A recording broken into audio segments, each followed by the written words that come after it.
Mental models, the building blocks of the mind and the ultimate framework for shifting perception. If you're curious enough to fundamentally change the way you think and you're ready to experience the instant shift of awareness it comes with, then let's dive in.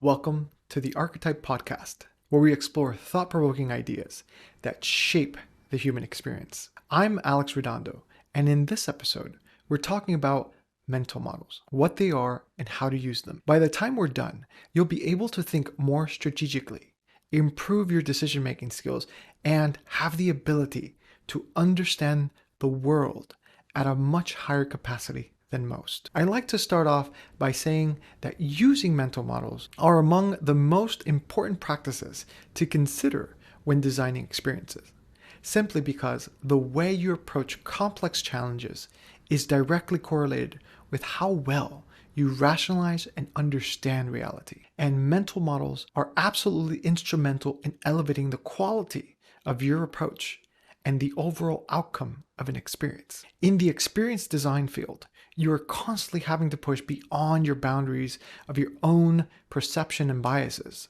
Why? It's all in the pursuit of discovering and understanding different angles of approach and their subsequent viewpoints, letting you capture more meaning and understanding from a single point of an interaction, which lends clarity to the natural progression of a journey and helps produce more intuitive and better thought out experiences. The best behavioral tools for achieving this are mental models. They are very powerful tools to level up your understanding of the world. Let's go ahead and understand mental models.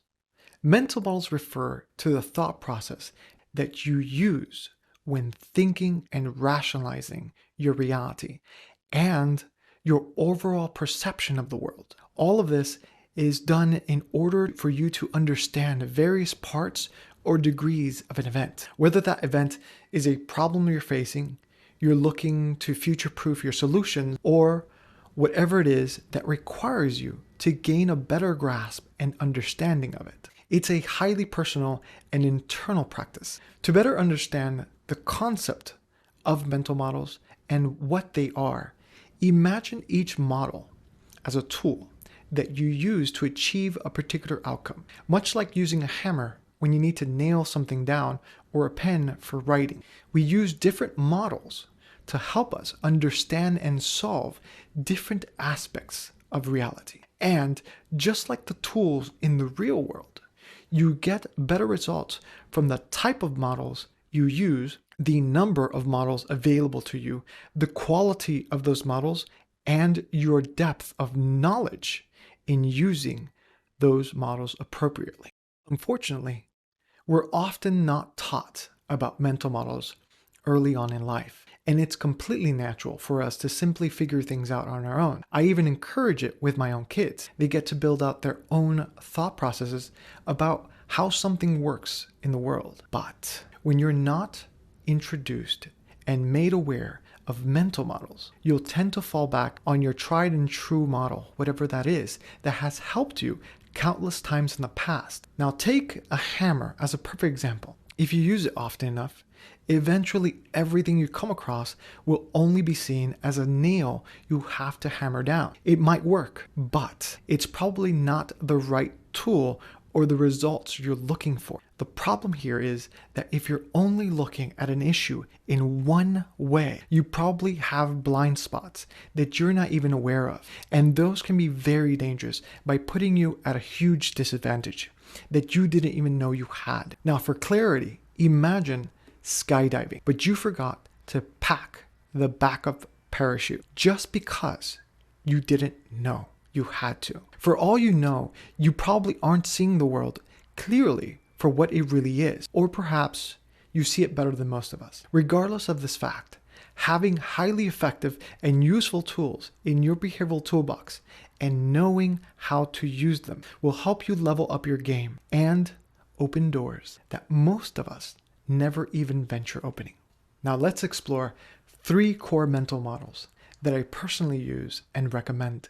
We start with first principles thinking, also called reasoning from first principles, which is an effective problem-solving technique that requires you to understand the basic parts of a complex problem, typically described as the most fundamental truths, and then reasoning up from there. This practice will naturally lead you to produce new insights of how to solve issues by offering you new vantage points that were previously hidden from you as you build from a ground level understanding. Now, most people naturally reason from analogy, which means they solve and make decisions based on prior assumptions of what others generally understood or are doing, instead of reasoning from first principles, which are the fundamental truths. Reasoning from analogy is a very helpful shortcut, and it has its place, but may not provide us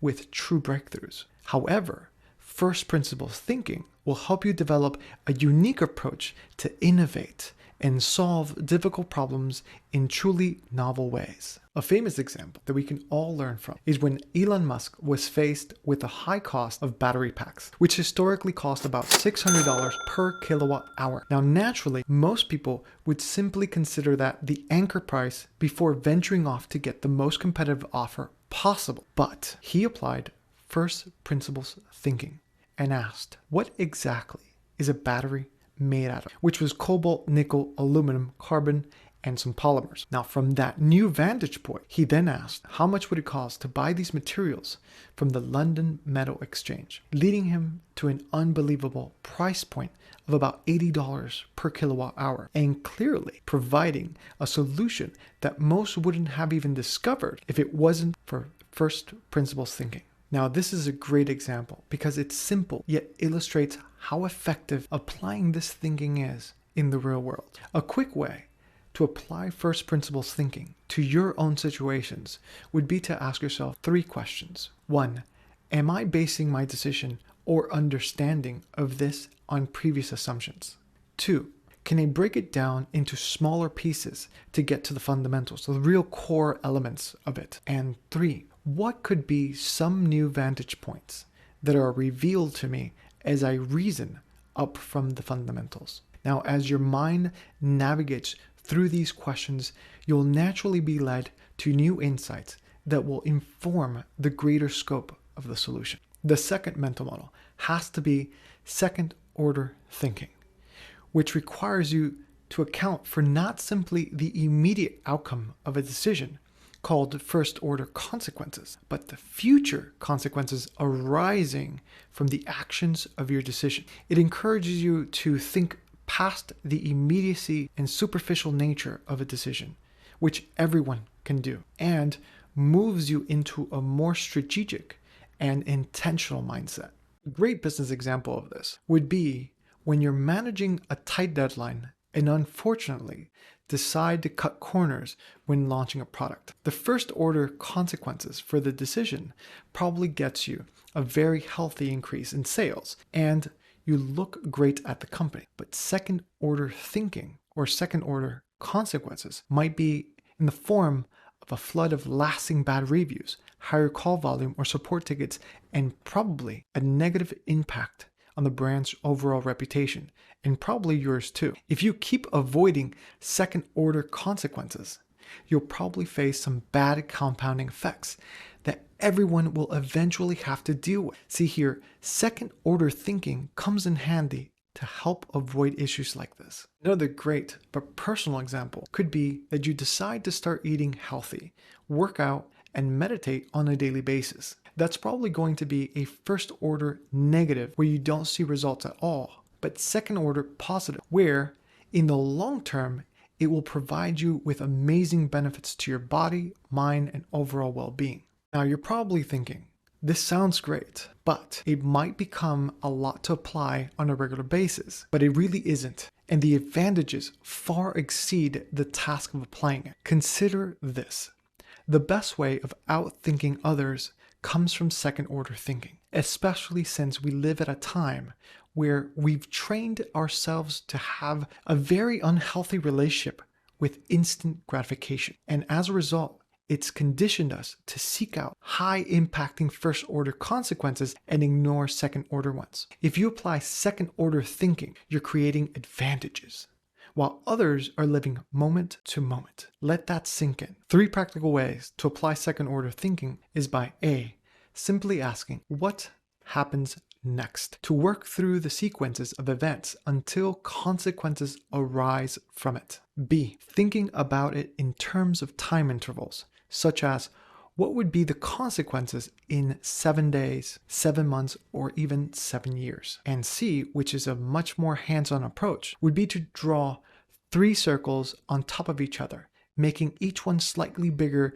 than the previous one to represent first, second, and yes, even third order consequences, building out from the most inner circle to work out the consequences. This exercise helps you to better review and understand consequences for more complex issues.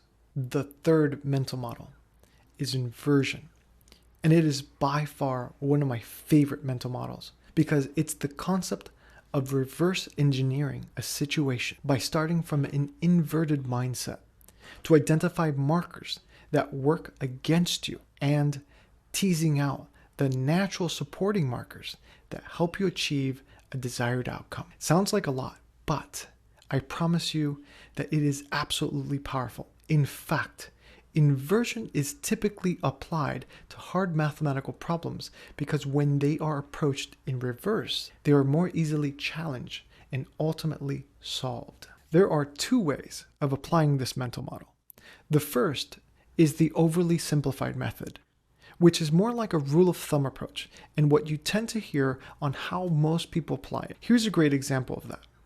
Let's say that you would like to strengthen a relationship, whether it's with your partner or a friend. Now, naturally, you might ask yourself, what can I do that would really make their day or at least improve it? Now, that's the forward-thinking approach that we all tend to do.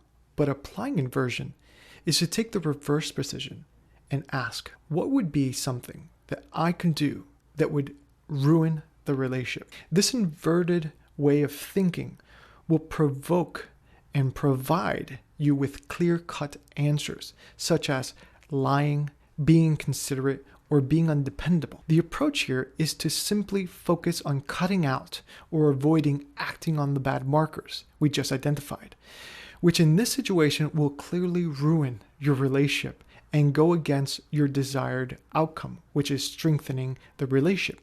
This approach is easy enough, and I'm sure you can apply this without any issues and get good results. However, it doesn't quite capture the process and practical brilliance of inversion.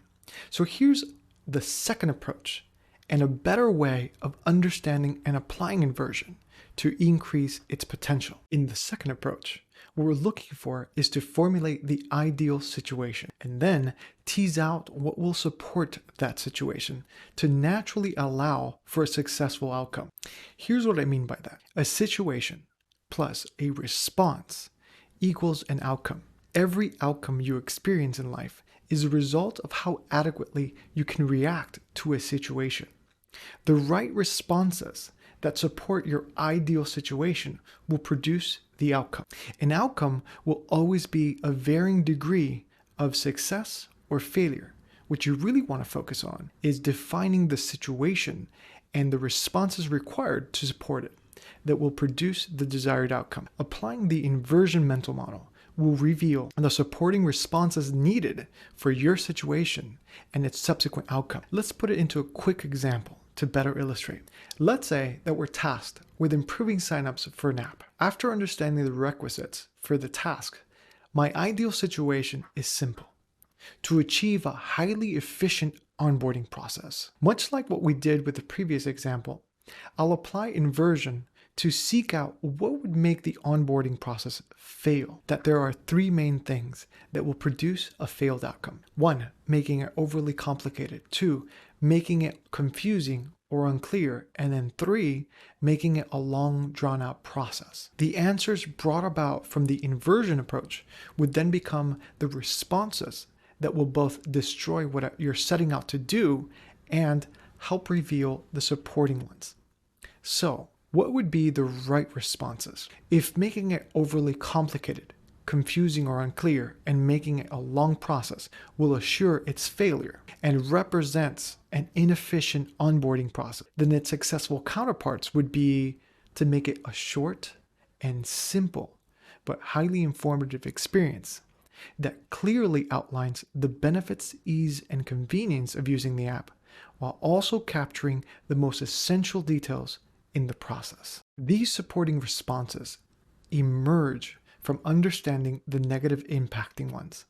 By making sure we account for these supporting responses, we ultimately are anticipating needs and in itself producing the required momentum to improve the sign-up process. The best way to apply this approach is to take the opposing stance and challenge your ideal situation. If you do this right, you'll come across several factors that helps you achieve a failed outcome. But by doing so, you'll gain insight on the ones that will support its success. Now, believe it or not, this was an over-the-top example. Inversion really shows off its brilliance in complex challenges. So I highly recommend you playing with this one the next time you need to gain greater impact. With that said, now you have 3 extremely useful and powerful mental models, getting your behavioral toolkit off to a great start. Remember that the more you apply them, the more strategic oriented your mindset will become, and the better you'll improve your decision making, and more so, the more insight and awareness you'll gain. The future of mental models is very bright, potentially in strengthening the foundation of human interactions moving forward. To put it into perspective, our current society has explored a specialized world where individuals are offered the ability to dive into the depths of a particular subject at lengths. You can study to become a botanist, an engineer, a psychologist. The list goes on. From each of these disciplines arises a way of looking at the world and making sense of it that is truly unique. A psychologist might see the world in terms of incentives, while an engineer sees it in terms of systems. These specializations naturally give rise to their own mental models. So the real opportunity is in the convergence of mental models, where we lend our insightful models to cross-pollinate ideas and viewpoints, leading us to innovating in multi-dimensional ways and truly diversifying thought processes by design rather than keeping them in silos, and in turn changing core concepts across disciplines, industries, and nations. We already see many instances and an increased awareness of mental models in a variety of ways. There are already organizations that offer early childhood programs that embed the teaching of mental models in their process. Now just imagine the level of awareness and rationalization these children will demonstrate by the time they are adults. There are various fields and organizations where understanding mental models is an absolute must, such as in think tanks, strategy and intelligence agencies.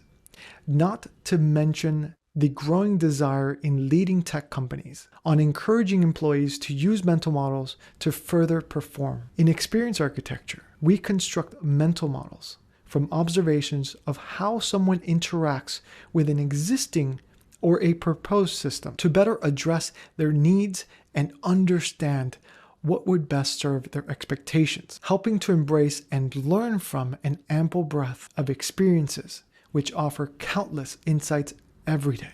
As we've seen here, mental models can dramatically enhance and offer the ability to shift the way you think, essentially elevating how you make decisions and the quality of those decisions. But it's change. And even though this has the ability to offer you invaluable contribution to your life and your profession, we sometimes hesitate to commit by not doing anything with new knowledge, unless we see change as chance, in which case this turns into a chance to reinvent ourselves, to test ourselves, and to know ourselves better, ultimately shifting the way we view and interact with our world in more profound ways. So, let's begin.